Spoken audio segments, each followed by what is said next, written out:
Yes, thanks, Ian, and thanks for having me along. I think this is such an important space and series of conversations, and I think the current crisis has shown up how critically important GCBS is for the wider network and how important the voluntary sector is. So I think the more we can bring people together, the better as we move through this.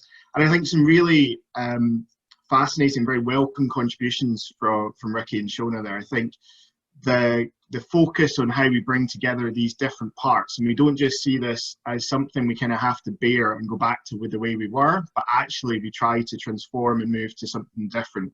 I think it's absolutely critical. So of course, in the immediacy of this crisis, our first and foremost priority must be keeping people safe.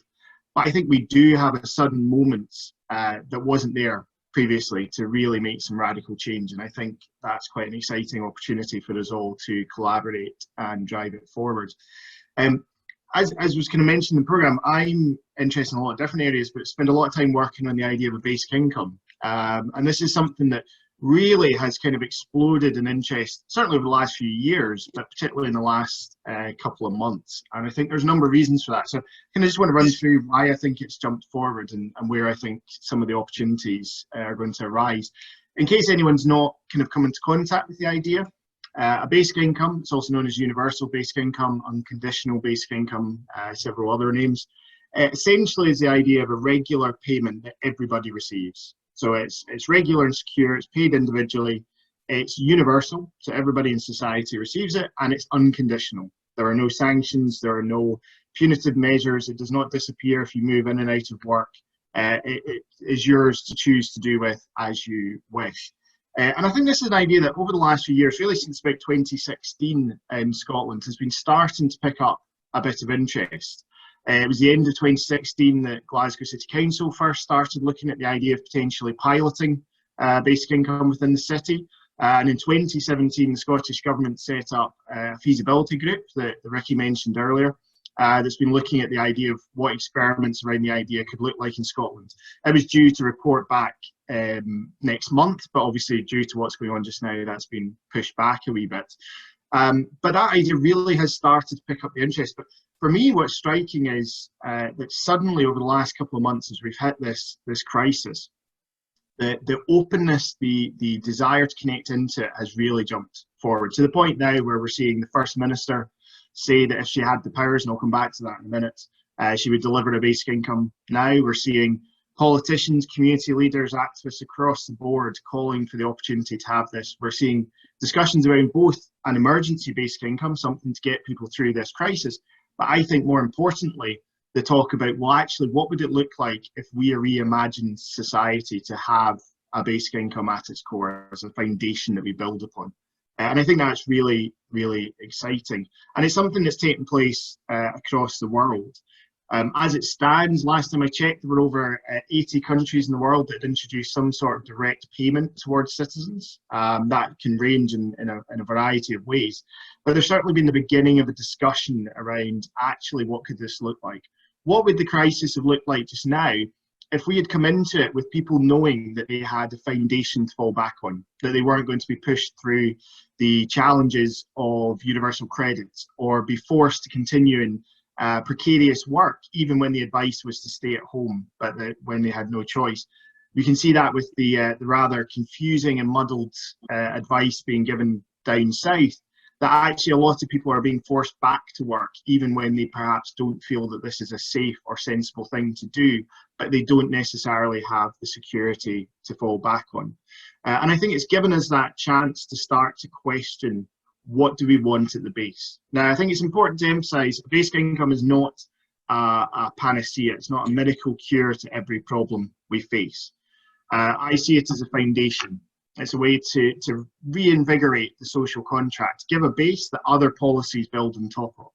So it would require rent controls to ensure that money doesn't just disappear into the pockets of private landlords. It requires a living wage to ensure that work is still fair and just and beneficial.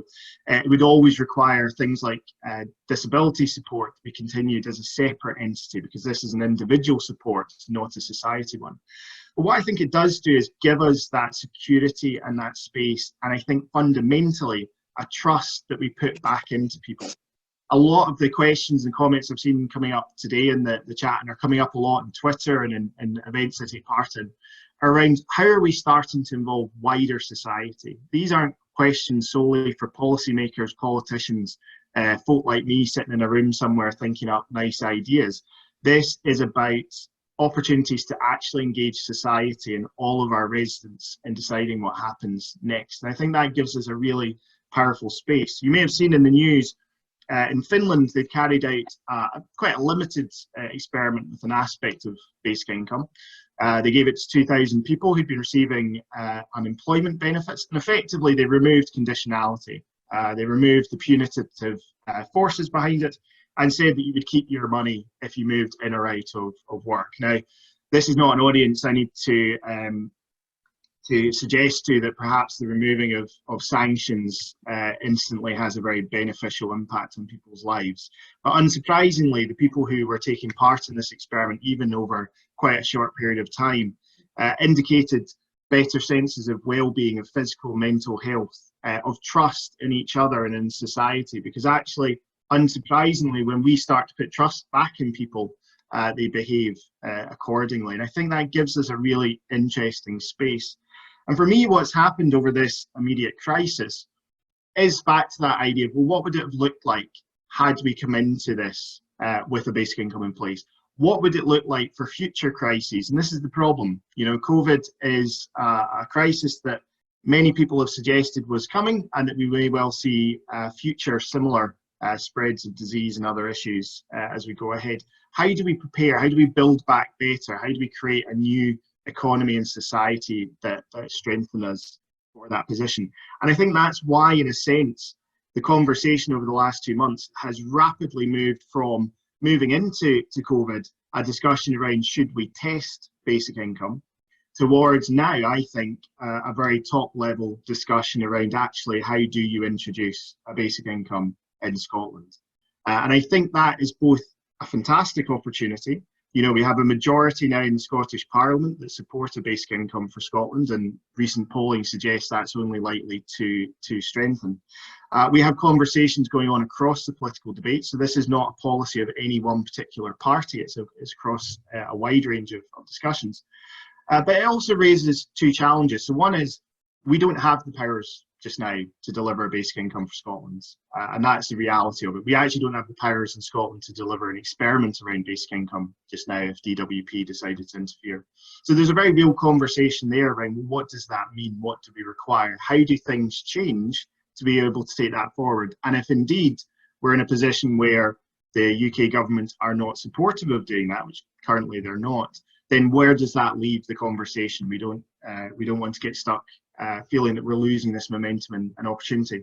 But also I think it leads to a very exciting but challenging space, and this is where the work is really needed now, around, well, actually, what does this mean for people? If this is now moving beyond a discussion around experiments towards a discussion around actual policy, then how do we ensure that that is something that does capture the views, the experiences, the intentions, needs and wants of as many people in Scotland as we possibly can? And I think that's where I would put back, there's a huge role for organisations like GCBS to play in convening that discussion and challenging politicians and those of us who are supportive of this idea.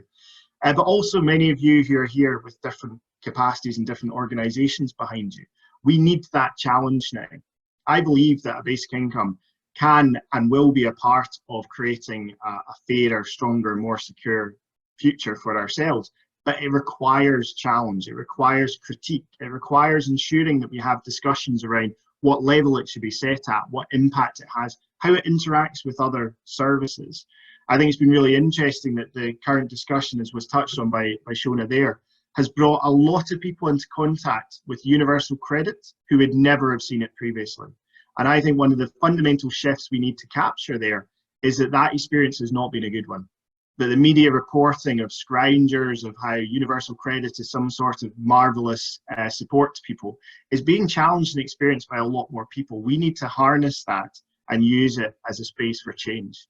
And I think for me, fundamentally, looking at the crisis we're in just now, there are so many things that will need to be assessed that have been done wrong, that are having really negative impacts. I think it has shown up huge issues around social security, huge issues around the lack of support we give to carers and to other parts of our communities.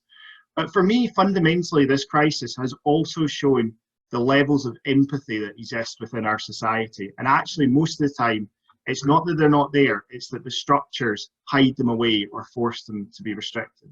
And I would love to see us move out of this in a way that can actually let us harness the fact that we've seen the vast majority of people in Scotland and across the UK willing to accept significant restrictions and impacts in their own lives in the hope of protecting people they'll probably never meet. And if we can start to bring that and build that in to a new foundation, to a new structure of society, I think this could be a hugely significant moment in history where we could fundamentally change the way that the country works. And I think for me, the space and my challenge and my request to all of you is to help us to do that. Maybe basic income won't be that direction. Maybe the challenges and the structures and the pressures we face will go against it. But I think it certainly asks the right questions. I think it starts to offer the right answers. And I think by working together, we can create a really powerful new foundation to a better country.